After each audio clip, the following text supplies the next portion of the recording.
Hi అందరికీ ముందుగా తొలి ఏకాదశి శుభాకాంక్షలు. ఇక మా తెలంగాణలో తొలి ఏకాదశి అంటే గుర్తొచ్చేది దుర్గమ్మ తల్లి. ఇక మేమైతే దుర్గమ్మ తల్లికి నైవేద్యం పెట్టి కోడిని కొస్తాము. మా సైడ్ అయితే ఇదే తొలి ఏకాదశి ప్రత్యేకత.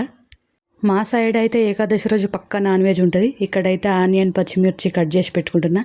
బయట అయితే కట్టెల పొయ్యి మీద వంటలు చేద్దామని రెడీ చేస్తున్నాం.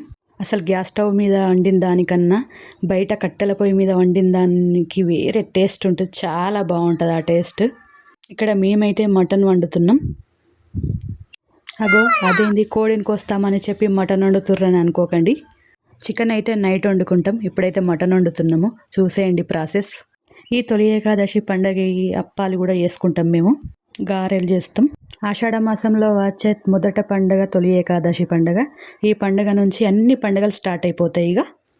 ఇక ఇవాళ అయితే మా స్పెషల్స్ బగారా రైస్ విత్ పూరీలు, మటన్ కర్రీ. ఊరికొక్క తీరు భాషకొక్క లెక్క అన్నట్టు కొంతమంది అయితే తొలి ఏకాదశి రోజు ఉపవాసం ఉంటారంట. ఎవరి నమ్మకం వాళ్ళది.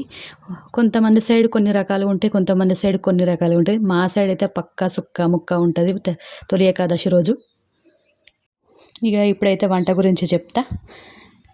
పొయ్యి మీద ఒక గిన్నె పెట్టుకొని అందులో ఆయిల్ పోసుకొని కొంచెం షాజీరా, లవంగాలు, ఇలాచి వేసి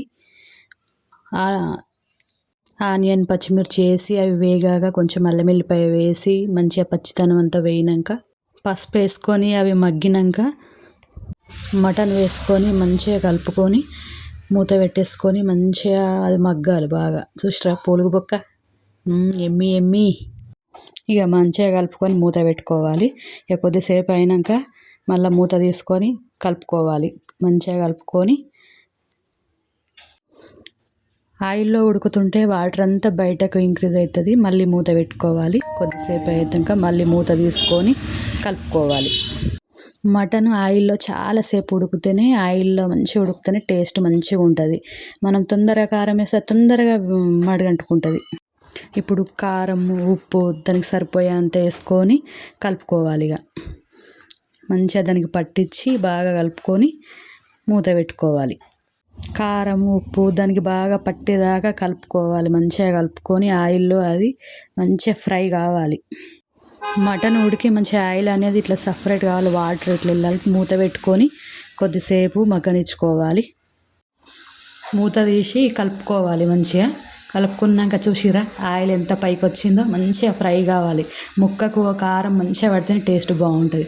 ఇక మేము మీద ఒక గిన్నె పెట్టుకొని అందులో కొన్ని వాటర్ పోసుకొని దానికోసం పెట్టుకున్నాం. వేడైతాయి. ఆ వేడి వాటర్ తీసి ఒకసారి కలుపుకొని మంచిగా కలుపుకోవాలి. కింద మీద కలుపుకోవాలి. ఎందుకంటే కింద పొయ్యి కదా, మాడిపోతాయి. అట్లా ఆయిల్ అంతా పైకి వచ్చి సపరేట్ అయితే మంచిగా ఉడికినట్టు. ఇప్పుడు ఇక నూనెలో ఉడికింది.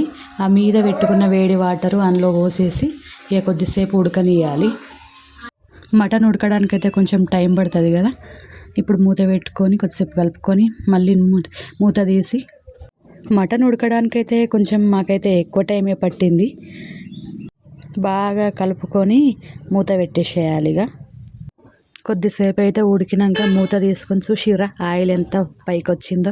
ఇప్పుడు కొంచెం మటన్ ఉడికిందా లేదా చూసుకొని గరం మసాలా, ధనియాల పొడి, కొంచెం కొత్తిమీర అవన్నీ వేసుకొని బాగా కలుపుకోవాలి. మంచిగా సరిపడా వేసుకోవాలి అవన్నీ.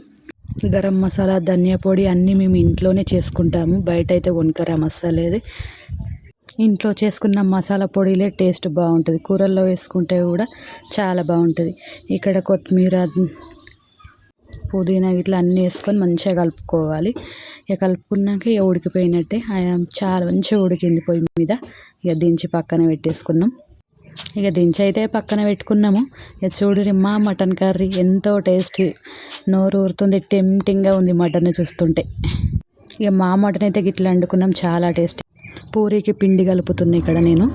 మేమైతే ఇంట్లో పట్టించుకున్న గోధుమలే చాలా టేస్ట్ ఉంటాయి. మేము పూరీ పిండి, మైదా పిండి ఏం వాడము. గోధుమ పిండితోటే మంచిగా పూరీలు చేసుకుంటాము. ఇక లాటిస్తున్నాను నేనైతే ఇక్కడ పూరీలని. పూరీ పిండి కన్నా, మైదా పిండి కన్నా గోధుమ పిండితోటి చేసిన పూరీల టేస్ట్ కూడా బాగుంటాయి. బాగా పొంగుతాయి కూడా. ఇక్కడ స్టవ్ అంటు పెట్టి ఆయిల్ పోసుకుంటున్నాం. గిన్నె పెట్టి ఆయిల్ పోసుకుంటున్నాం. పూరీలు చేసినాం. ఇక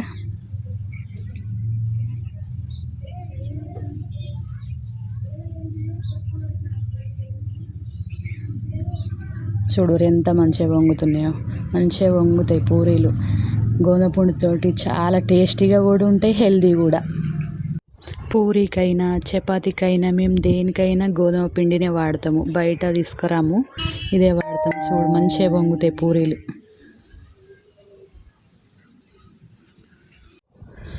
ఇక గిన్నె పూరీలు అయితే చేసుకున్నాం మేము. ఇవన్నీ మాకే.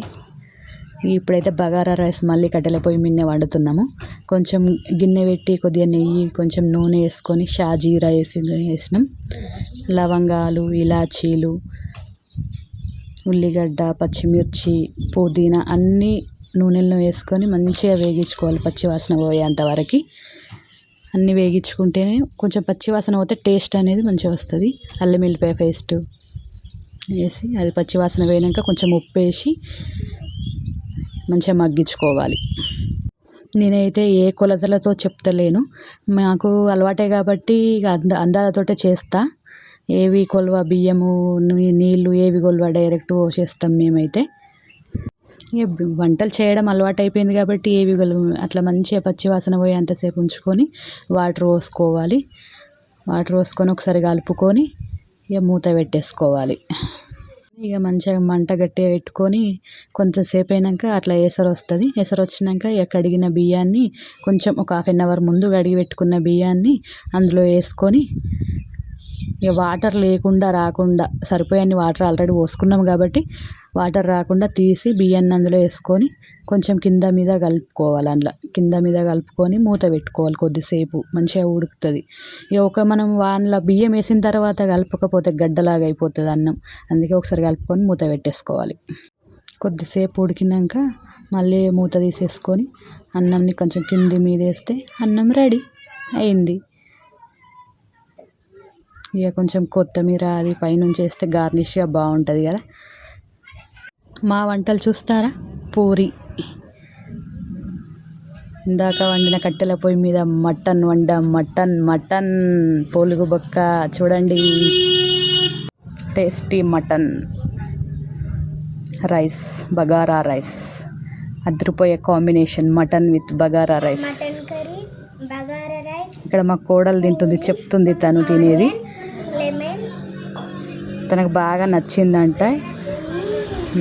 ఎమ్మి